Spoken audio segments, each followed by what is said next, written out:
Hello, welcome to another episode of DecentraLounge brought to you by Global Stake, your institutional, truly decentralized bare metal staking service provider. And today we're excited to have wonderful guests on the show, Kamen Trendafilov, the co-founder of Nolus.io. Kamen Trendafilov is a visionary entrepreneur who is pushing the boundaries of decentralized finance.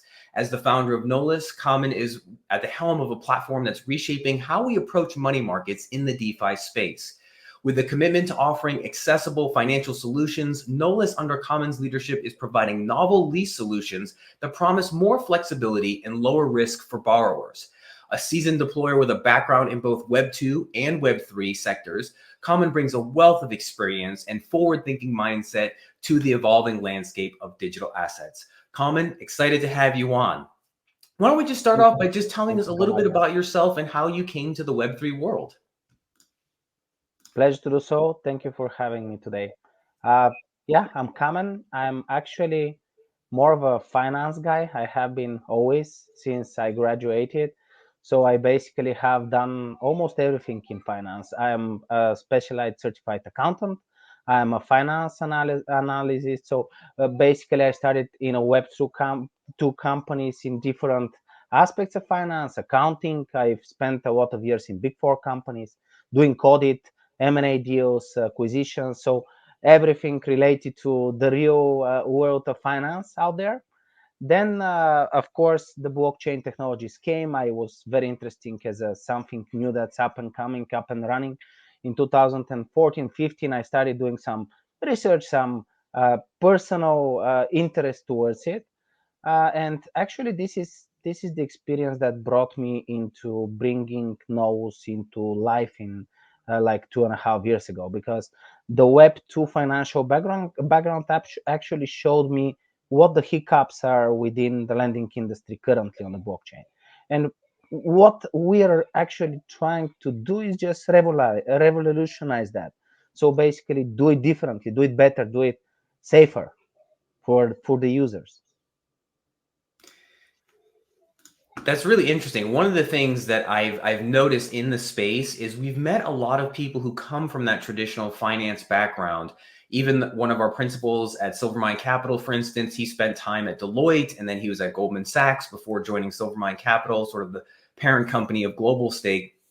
And it's interesting how many people come with that background and come over to the blockchain space. What was it about it specifically? Like, what sort of inefficiencies did you see that really prompted you to kind of delve deeply into the world of Web3?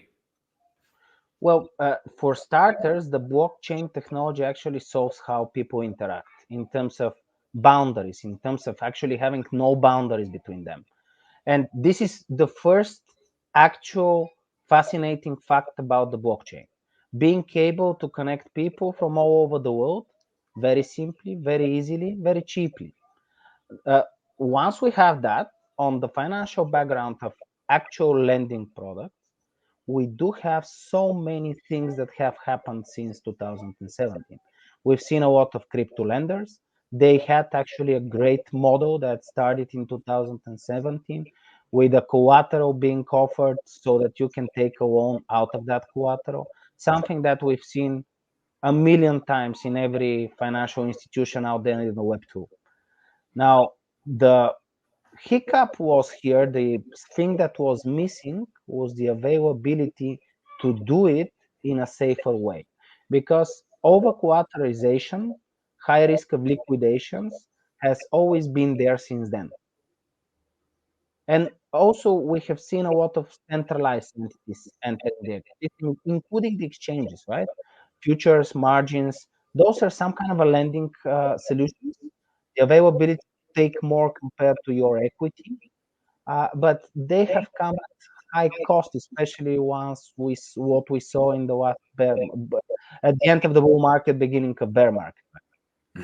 Yeah, certainly. There certainly was some big hiccups that happened along the way as we entered the bear market.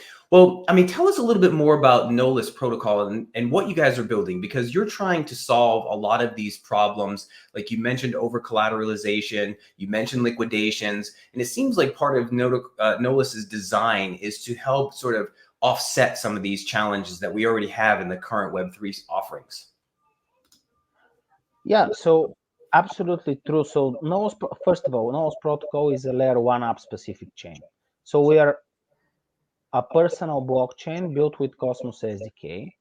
We try to address all of those inefficiencies in the crypto money markets. But what we are trying also to do is being absolutely non-custodial with a cross-chain money market. So instead of having one centralized entity being able to, for example, move the lender's money from one point to another, Nose is absolutely non-custodial.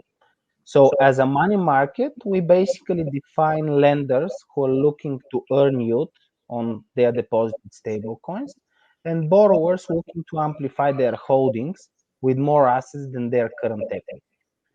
This is the first sentence that explains the business model. Imagine it like a peer-to-peer platform that connects both parties, lenders and borrowers.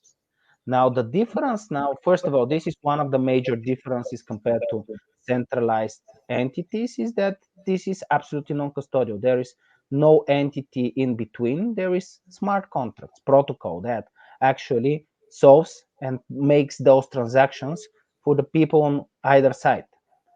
But also for the borrowers, this is a solution that gives them more. Instead of going and already having a collateral, they can go to Nose and actually don't have a collateral. They might have some stables, they might have some fiat, they might have some other digital assets. They can use it as down payment in order to get up to 150% above that provided down payment. So basically, this is like 3x, 3 times compared to other lenders out there. But by doing so, you actually use the down payment together with the loan that you have taken from the liquidity pool in order to purchase the actual desired digital asset underneath. So the down payment and the loan actually start acting as collateral in your DeFi lease position. So we called it a DeFi lease because it resembles so much the Web2 leasing product, right? You provide a down payment, you buy a house, and then you start repaying of the loan that you have taken. The same here, but buying crypto. Thus, because you're walking the full collateral together with the loan, has purchased your digital asset and locked it in the smart contract, you're reducing the margin call risk by approximately 40 to 50%. So basically, you get more exposure, but you get it at much safer rate. The collateral is released once full repayment is made entirely, and until then, it acts and protects your position much more compared to what we are used to. So we even on a third like pillar, because if on one side you can take more, on the other side you can actually take at lower risk, but you also own the asset. This is extremely important because the actual purchase of the asset is done for you, locked into your smart contract that you are the only one that can operate with, and then the ownership is yours. So once repaid, the ownership remains with you. You can swap, you can exchange it, you can do whatever with that asset.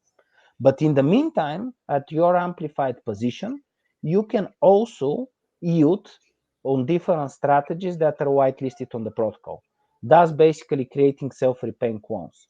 Like imagine it like that: you have an interest to pay of 15% per year, but you are earning on a yield scheme during that amplified position 20%. So you're basically having more yield, and it becomes interest free, even at some point self-repaying loan. Basically, we're creating a model where you can first of all take much safer uh, loans in order to take an amplified position of your equity, coming at very much lower risk and also actual ownership of the asset. So the appreciation of any asset in the price stays with you as a user. Now, one of the things I noticed, and you referenced that it's actually when you're leasing the product, it's stored in that smart contract.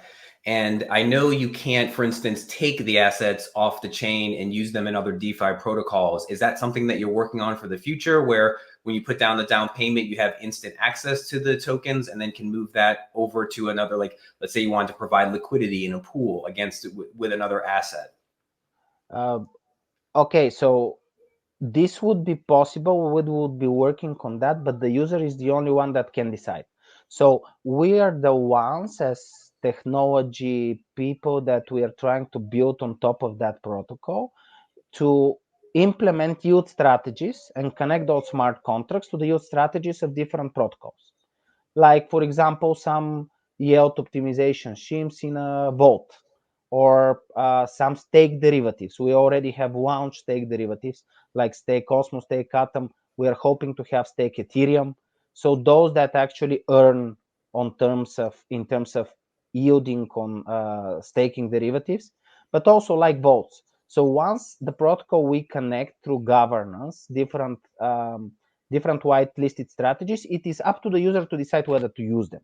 That's the whole point. You can just take a loan without using any of those. But the idea is that during the amplified position, you are able to be connected to 10 different liquidity pools, for example. You can choose which one to be connected to, earn during that loan. Once repaid, the loan together with the down payment is extracted from that liquidity pool. It's yours to keep, so it switched to the asset that you desire.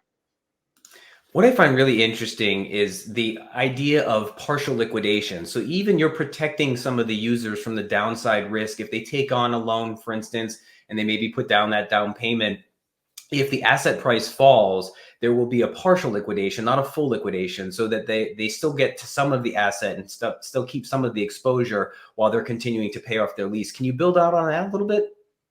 Yes, so this has always been something that I hated using Web 2 or Web 3 products. You have one liquidation. It's a full liquidation. From day one, you just get liquidated. So the price drops 25%, you get fully liquidated. What we've built, because now we have much more collateral in our smart contract, we've built a mechanism where actually when the price drops to a certain point where the LTV reaches almost 100, basically you're partially liquid. The smart contracts would partially liquidate part of the position in order to get you to a healthier level. This means approximately that it would liquidate 15 to 20, 25% of the position. So you would need to have two partial liquidations before the down payment is ever touched. Until then, the loan is being, so if we're talking about 150% above your down payment, right? So you provide 1,000, you get 1,500. So with two partial liquidations, you still have your down payment, your first initial investment, in your position. It is up until that moment that you actually haven't lost anything, and you have experienced two partial liquidations. And just for a reference, the normal crypto lending process would have liquidated you before our first partial liquidation. So you get much more time staying into the position. You can actually reduce that partial liquidation by repaying in stables or just closing part of the collateral so that you repay the debt. In that way, your partial liquidation decreases and decreases and decreases. I have actually used it a couple of times. I've entered at some points in the bear market at some assets that I saw that the price is coming towards my liquidation. So I took part of the collateral, just sold it out at this price, particular lower price. I covered part of the debt. My partial liquidation trigger decreased by 35-40%, and I never got liquidated. I actually made a fortune afterwards. Once 2 months ago, the market starts turning around, right? So it gives you more time to be in a position. It gives you simplicity to understand it. It gives you an ever-changing interest rate that you're not going to. You have predictability of cash flows, and it gives you the partial liquidation, especially gives you more time to be in the position without losing money. One of the other things that I really enjoy too is on the flip side of liquidation, you have the ability to actually use some of the assets that you've leased to help, like you can capture the upside and help pay off the loan faster as the asset climbs in price. Is that not correct? This is entirely correct. So the idea is what? You, as a non-custodial user, you connect your wallet, currently connected with Ledger, Kepler, and Leap wallet. We would be adding much more. We're also aiming to be cross-chain. So hopefully MetaMask and going to Ethereum in this year as well. So you would be able to use your wallet in order to connect to the app. Once you do that, you can take a DeFi lease. Once you do that, the price appreciates twice, as an example. Once it does, you have that collateral locked into your smart contract. You can decide to sell 25% out of that collateral so that you cover entirely the debt that you have taken, and the remaining is yours to keep.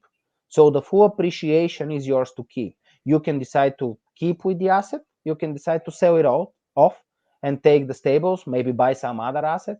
Once we are able to provide swaps within the platform, which is in Q1 as planned this year, you would be able to also just swap tokens on the fly in this app without going to any DEXs, any decentralized exchanges, or moving towards anything else. So one-stop shop, let's say it like that, for your crypto transactions.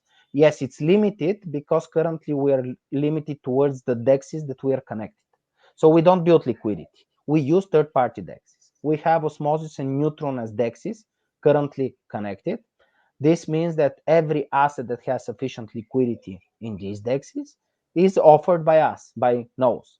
Once we connect to many other DEXs, this is the time where liquidity flows because new tokens would fly into the protocol, new tokens would be available to be leased, swaps would become easier because you have much more tokens to swap between. So our infrastructure actually is based towards fully non-custodial solutions, one, and second of all, actually being connected to the liquidity of different liquidity hubs and DEXs without us building it on our own, just using them in order to swap. DeFi lease, you want to take a DeFi lease, just do it. You can swap between cross chains, meaning coming from Osmosis to Astroport to EVM chains, everything in a cross chain manner, and all done through IBC technology and interchain accounts. So this is the main goal, becoming a cross chain margin trading protocol. It's really fascinating. And, we've talked a lot about the DeFi side, or sorry, the leasing side, the borrowing side, and getting access to that kind of the assets ahead of time. We haven't talked much about the loaning, the lending, I should say, because I noticed that on the platform, not only do you have this incredible way to lease these assets, like for instance, the 0% interest promotion on getting Neutron. I had no position in Neutron, so I thought, let me just play around with the protocol, see how this works. And what I've already done is sent stables over to pay off my loan, but I'm also just now wanting to lend them out because you have very competitive rates for lending and earning more of the asset. And plus you also passively include some of the Nolus token as well. That's correct. So there is something that we observed during 2022. Even great projects with great, let's say, structures of how they build the lending pool compared to the borrowing pool could get into trouble for two reasons. First of all, every single project out there just allows lenders to be 5-10 times more than borrowers. This dilutes their earnings. So what we did is we actually capped lenders. And up until the moment the borrowers recatch the lending pool, we are keeping a utilization of 60 to 70% in our protocol. So if you have 1 million, the loans available need to catch up to 650,000 at 65% utilization until the lending pool is allowed to be filled again. If we have 10 million, it would be 6.5 million on borrowing, right? So we are waiting for the borrowing to catch up. Why? Because in that way, we actually offer 9 to 10% APY for your stables in stables. So borrowing, repaying in cash their interest goes immediately to the lenders. Because lenders are not 20 times more than borrowers, they actually earn what the borrower repays multiplied by the efficiency ratio, which is 65%. So basically, if the borrower repays 15%, they are getting a chunk of a 10% in APY for their stables. And this is like one part of the equation. The other part is that we have an incentive pool. This incentive pool initially contains 12% of our token supply, and it is meant entirely to incentivize lenders being on our protocol. So it gives additional rewards, currently around 13% APY for your stables in NLS. So basically, now, if you go and provide some liquidity into the pools, you get like 23% APY, 10 in stables, 13 in NOS. The beauty of it is that it's done on a safer manner, meaning it's not connected to our NOS token, meaning if the price increases or decreases, doesn't matter.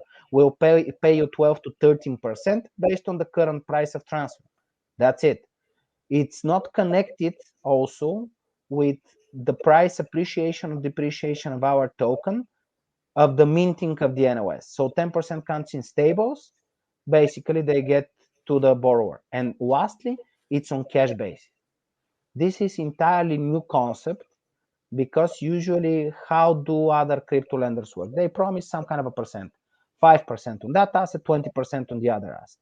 Because we are working only with stable coins, we are allowed, we can actually transfer that into cash basis.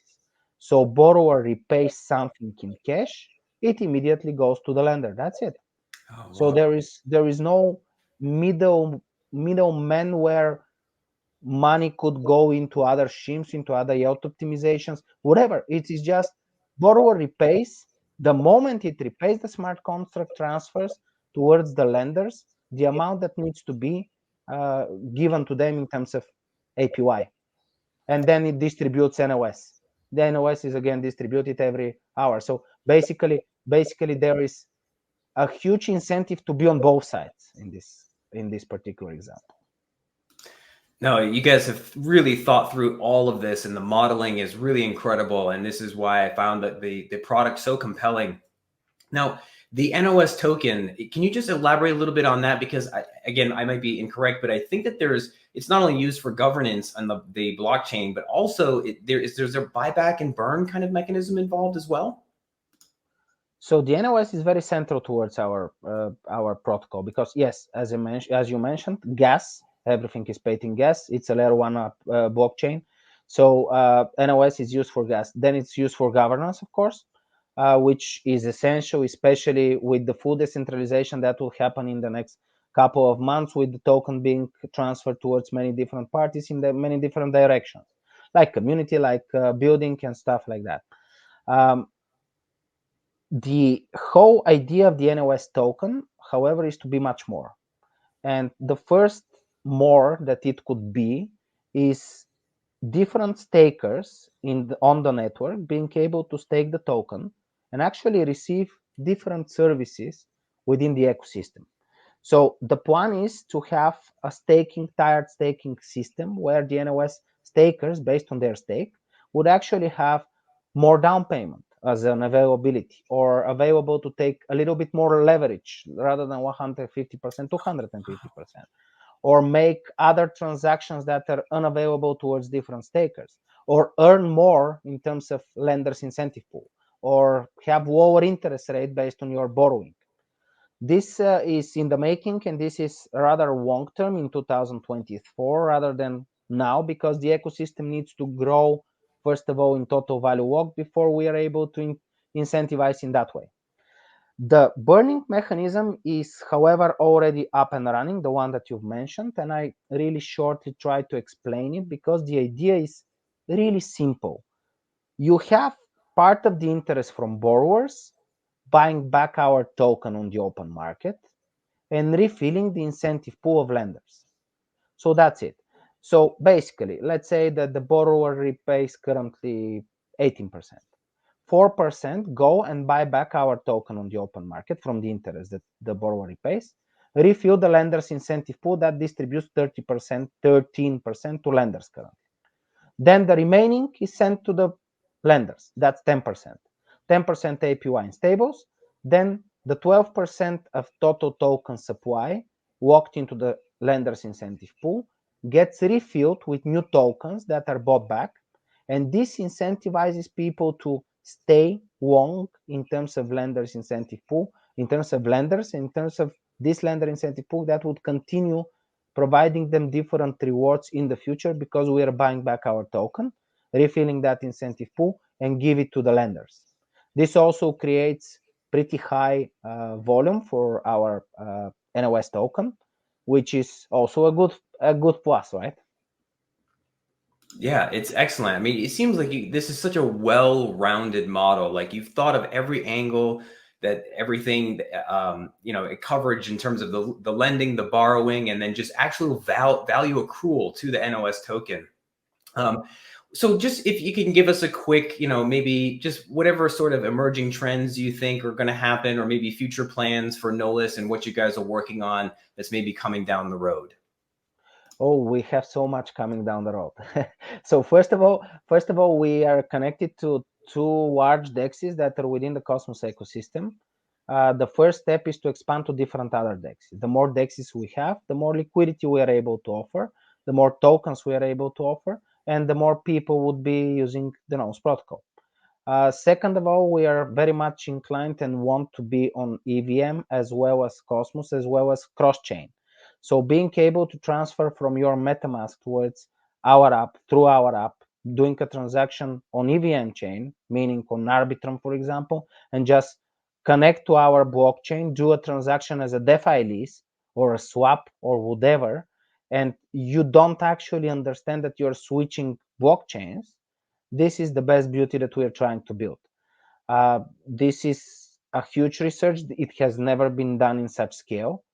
So it would be really good to see it up and running in 2024. We also try to be a real money market. So we do have plans to not offer only buy position, but sell positions as well. Then the third system, which would allow different users to use different services that are in addition to those that you already see and have. And I think this is 2024. Not too little. There are too many things to do. No, it sounds like you guys are very busy. Well, thank you so much for taking the time, Kamen. This is really, really fascinating. For those who are listening or watching, you can check out Nolus at nolus.io. Kamen, how could people get in touch with you specifically? Do you have like a particular place that you like to have people do outreach, whether that's LinkedIn or Twitter, or what's the easiest place to get a hold of you? I think Telegram and Twitter are the easiest. Through the Telegram group of Nolus is absolutely fine. Through the Twitter of Nolus, absolutely fine as well. Sounds great. Well, we'll make sure that we include those specific handles so that people can reach out to you and learn more about the incredible products that you're building with Nolus. Again, thank you so much for taking the time. And to all of our listeners and viewers, thank you so much for watching this episode of DecentraLounge presented by Global Stake. Take care.